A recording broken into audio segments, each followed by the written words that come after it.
The movie begins with Greg, who tells us that whoever came up with the saying, like father like son, has never met him and his father. For instance, Greg has been trying to take it easy over the holiday break. He likes to stay in bed until he can't stand the taste of his breath anymore. But his dad is like one of those dads who likes to get up at the crack of dawn and start getting things done. Once he's out of bed, he's one of those people that likes to ease into their morning, and for him, that means spending few minutes warming over the heating vent, but his dad is not wired the same way. So this Christmas, Greg's plan is to stay out of his dad's way as much as possible, because the combination of the two of them just isn't working. One Sunday morning, Greg's family waits for Greg in the car so they can all go to church, but he's taking so long. Greg's elder brother Roderick asks his parents why they have to wear fancy clothes to go to church, like who are they trying to impress? His dad Frank replies to him that some of us has to dress like that every day. Roderick tells him that he is never going to get one of those jobs where he will have to dress like a nerd. His mom Susan asks Roderick the kind of job he plans on having. Roderick tells her he wants to be a gravedigger, or a ticket scraper, or even a pirate. Just as Greg is taking too long, Frank wants to go check on him. If they waste too much time, they're not getting a seat at the church. Roderick yells out to Greg to come out. It turns out Greg has just finished taking the bath. Realizing his family are out waiting for him, he dresses up swiftly and hurries to the car. Frank, about to drive off, is being stopped by Susan, who noticed Greg is not wearing his coat. She tells Greg to go back to the house to go get it. Frank is losing his patience already, while Greg appears really nervous. We soon find out the reason for his nervousness is because he has never used a key before. Greg had a really tough time to put the key inside the lock. This pisses off Frank, but Susan tells him to be patient with Greg. Greg finally managed to put the key inside the lock, but wasn't able to unlock it. He uses his whole strength to do this, and he accidentally flings himself away, destroying some things in the house, and even ruining a neighbor's signal. After a while, Frank drives the family at full speed to church. When they finally arrived at the church, Frank doesn't see any spots left to park. He finally sees a spot, but the Warrens family shows up and takes the spot. Greg tells us a little about the Warrens family. Mr. Warren works at same company with his dad, but he's a few rungs higher up on the ladder than his father. The Warrens family are his next door neighbors. No matter what they do, the Warrens family are always upping their family and everything. Anyway, Frank finally finds a spot to park. They all run inside the church to occupy their seats, but Susan spots a chocolate bar on Greg's pants. She brings out a wet wipe to clean it off. His annoying brother takes a picture of the moment to post online. The Warrens family runs to occupy the last seats. Frank spots a shortcut inside the church and asks his family to hurry. The service has already started, and Frank entering the church with his family gets the attention of the congregation. Greg refused to go inside the church looking like the way he is, but Frank drags him in by force. The door traps Greg close, and as he removes it, this exposes the stained chocolate on his pants. All the children in the church started laughing at them and taking pictures. This embarrassment was too much to handle, so Frank decided to take his family out of the church. 3 days later, Susan finds Frank playing with his toys, but Frank tells her that those aren't toys, they're accurate, 1/16 scared miniature Revolutionary War figurines. Frank is just trying to distract himself because he just can't get over what happened on Christmas. Greg just has a talent of spinning disasters out of thin air. What is even bothering him the most is that Greg didn't even know how to use a key. Frank is worried because he doesn't know how to be a father a kid like Greg needs. He feels like he's failing him. Susan tells him that Greg has a little surprise off his sleeves, and informs Frank that Greg is starting a snow removal business with his friend Rolly. She tells him to go check up on him and give him some hot cocoa. Greg and Rolly meets their first family to advertise their business, but they aren't interested. Rolly doesn't feel they have to do this because he and his dad are supposed to go shopping today, where they will get their camping gear for the Icy Pines camp out. Greg is surprised that Rolly spends time with his dad on purpose. They see Mrs. Canfield trying to remove snow from her driveway, and Greg decided to use the opportunity to begin his snow removal business. Mrs. Canfield gives them the job, but the snows are too heavy to pull. Rolly suggests they wait a little to let the snow melt, but Greg insists they finish the job today. They just need to figure out a way to remove the snow quicker. Greg finds a lawn mower in Mrs. Canfield's garage. Rolly doesn't know how to power the machine. Greg tells him that if he is going to work for him, he's got to know how to do stuffs like this. Rolly is upset with what Greg said because he thought they were partners. Greg tells him that he's the management, while Rolly is the labor.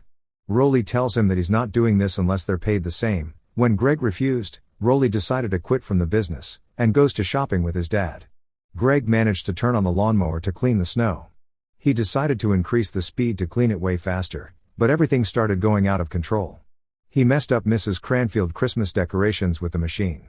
Frank arrives with hot cocoa to give Greg, but sees he has already messed up the place. He looks for the bolt to fix the mower. A guy walking by the street steps in and helps Frank find the mower. The guy tells Frank that they actually know each other. His name is Lenwood. Greg tells us that Lenwood used to be the biggest troublemaker in his neighborhood. Few years back, Lenwood used to toilet paper their house every Friday night. Lenwood tells Frank that he's a changed person ever since he went to the Spag Union. The Spag Union is a military academy. Lenwood fixed the damages Greg made at Mrs. Canfield compound. This made Frank so impressed, and begins to consider taking Greg to the academy to Gray's dismay. Frank shows the family a video about Spag Union. When you send your child to the Spag Union, you're entrusting your child to them to reach their full potential. Spag Union believes strict rules and regulations builds character and create confidence young men. Aimless days of playing video games and reading comic books are replaced by strenuous physical activities. Spag Union is confident that their time-tested methods will shape their son into the man he's destined to become. Greg tells his parents that he won't survive the first day at a place like that, and that place probably has open showers. He can't do open showers. Susan doesn't think it's a good idea to send Greg to an expensive boarding school when they can barely afford named brand peanut butter. Frank replies that they will be investing in their son. A school like that will teach him valuable life lessons. Greg asks them, what if he can teach himself those life lessons? He suggests that he can teach himself the life lessons if he becomes a wood chipper, not just a wood chipper, but an elite for that matter. Wood Chipper is a boy scouting organization that teaches boys important skills and grows their character. Frank was once a wood chipper, so he tells Greg that nobody in his grade has ever achieved a wood chipper elite rank. Greg makes a deal with his parents that if he can become a wood chipper elite, he won't have a go to Spag Union again. Frank doesn't think Greg can pull this off on his own. Susan suggests Frank should assist him with his experience, but to Frank, this is a total nightmare. Troop Master Barrett, the leader of the wood chipper organization, tells Greg that there are a couple of badges he needs to earn to get the wood chipper elite badge. And the final badge to become a wood chipper elite is the wilderness survival badge, which no one has ever achieved. To help his son to start earning the badges one by one, Frank takes Greg to the gym so he can cover his requirements for his physical fitness badge. He tells Greg that he has to do a 100 push-ups and run a mile under 6 minutes for starters, but Greg is never doing any of that. Frank also suggests that being part of a team sport is also going to earn him his physical fitness badge, but Greg tells him that he prefers just being focused on building muscle and goes to go pump some iron. Greg tries to help a man who has reached his max. He removes the screw to make the weight more lighter, but the dumbbells falls down and destroys the whole place at the gym. Greg and his dad were banned from the gym. He tells Rolly about everything, and Rolly decided to help Greg get all his badges because he doesn't want to be left alone in the school if Greg goes to the Spag Union. They meet a student called Patty Farrell. She gives them lollipop to vote for her as the school treasurer, but Greg tells her he's not interested in politics, but an idea suddenly gets to his head. The next day, Frank tries to take Greg to another gym 20 minutes from their house, but Greg tells him he wants to circle back to the physical fitness stuff later. He wants to try and earn his leadership badge by getting elected to student council. Frank advises him never to go negative, because politics has gotten way too nasty. Nowadays, it's just all a race to the bottom. From his statement, Greg figures out how he can win. He decided to put bad posters of Patty everywhere, so no one will vote for her. But Rolly believes this isn't right. A wood chipper is supposed to be morally clean. Unfortunately, the principal catches Greg doing so, and puts him in the detention classroom. If his dad finds out about his detention, he's going to be sent to the Spag Union for sure. A kid beside him decides to give Greg something that can turn things around between him and his dad. He gives him a Student of the Week stickers. Where he got it isn't important. What's important that he's going to make things right with his dad. In exchange, Greg will have to give him his lunch. But for the deal to work, the student tells him he has to buy 50 of the stickers at once. That means Greg will have to be giving him lunch for 50 days. Greg has no choice but to comply. He shows his parents the Student of Week sticker, and his parents appear to be so proud of him. His younger brother almost exposed the other stickers, but he is able to pack it all up quickly. As a proud father, Frank suggested he helps him to acquire the other badges. In the process of trying to acquire the other badges, Greg and Frank suddenly started to develop a father and son bonding. Greg asks his dad why he likes playing with toys. Frank replies that it makes him feel that he's in control, and he doesn't always feel that way in real life. He reveals to Frank that he will be joining the safety patrol, so he will acquire his citizenship badge. It's one of the last big ones he has to earn to get to the wood chipper elite. Frank and Rolly are put in charge of walking the kindergartens to school in the safety patrol. Rolly feels them in charge, and something like this might put the kindergartens at risk. but Greg wants them to do this for a few days, and after he gets his citizenship badge, then they quit. During their discussion, the kindergartens are seen heading to the construction site. Greg sees his dad coming and asks Rolly to go get the kids out. Frank shows up with a new car as he wants to use it to brag about Greg Best Student of the Week sticker. After his dad left, Greg goes to assist Rolly to gather the kindergartens together, but they ended up getting stuck in cement.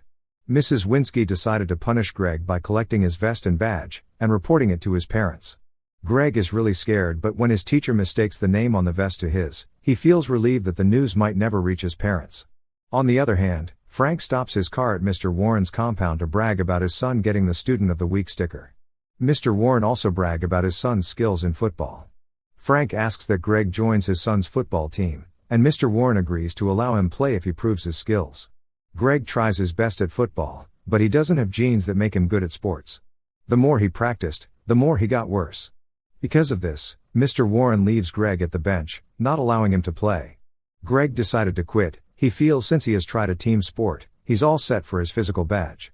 Frank tries to encourage him not to quit. He's so close to the finish line. If he sees this one through, he will consider not letting him go to Spag Union. Frank meets Warren on the way to the car to ask why Greg didn't get any playing time, but Warren tells him that Greg must have to earn his playing time. Susan advises Frank that their kids aren't going to be successful at everything they do. If they're not failing, they're not growing. Frank feels like he put Greg in a no-win situation with this soccer thing. What's Greg going to achieve if he's sitting on the bench the whole season? Susan replies that Greg will see that his father will keep showing up for him no matter what, that he's his biggest fan, and there is no better lesson than that.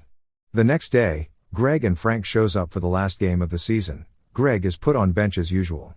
The game was so intense, as any time a team takes a lead, the other will take it back. As things got so rough in the field, Mr. Warren's son injures a player in the opposing team.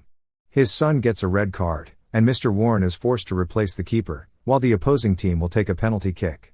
Mr. Warren had no choice but to put Greg. Patty, a player for the red team, volunteers to play the penalty kick. She wants to avenge Greg for trying to ruin her election. Patty takes the shot, but she missed. As Greg dances laughing at her, the ball lands on his head into the post.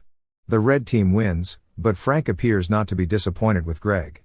He tells Greg this isn't about winning or losing, but it's about him putting himself out there. In fact, Frank changes his mind about taking Greg to Spag Union. On their way to the parking spot, Frank finds out that Greg got a detention and got suspended from the safety patrol. He is so disappointed with Greg for everything, especially making him look like a fool who thought his son was actually changing. Out of anger, and with his wife's support, Frank signs Greg up for the military academy. 1 week later, it turns out the Icy Pines camp out is this weekend. Since Frank had signed up for it, he had no choice but to honor his agreement by going with Greg there. As they went for the camp, following the camp leader orders, they all walked 10 miles into the forest. But they discovered they have been walking in circles, and realize they are lost. Greg suggests that they can make a compass to find a way out, and his father agrees with him. Together, they made a compass and it leads them to the right way. They came across a lake preventing them from passing to the other side. Greg comes up with an idea again, which is by hooking a rope across to the other side of the lake. As everyone passed through, a man falls inside the lake. Greg holds the man and everyone else goes to his back to serve as support until the man is brought out. Due to what Greg and his dad did, they're awarded the survival badge. Frank decided to cancel Greg's registration in the Spag Union, and Greg hugs his dad in joy. Thank you for watching, guys. If you love animation movies, please subscribe to this channel and keep watching. Bye.